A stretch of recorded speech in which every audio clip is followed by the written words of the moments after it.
ঈদের মার্কেট কর্মু কইয়া বাড়িতে ফোন কইরা 1010 টাকা দিতে কও। না পারবো না চাইতে টাকা ফোন করে বাড়িতে, মায়ে কইছে এই বাড়িতে পারবো না দিতে।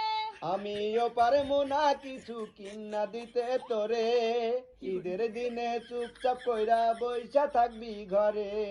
এই বাড়িতে তুমি যদি না কিনা দাও শাড়ি, তোমায় ছেড়ে আমি কিন্তু যামু বাপের বাড়ি।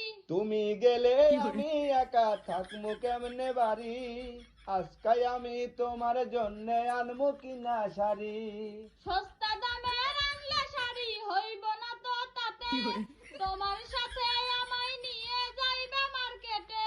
চালু কইরা গোসল কইরা রেডি হইয়া নাও, আমার সাথে নিমু যদি বোরকা পইরা।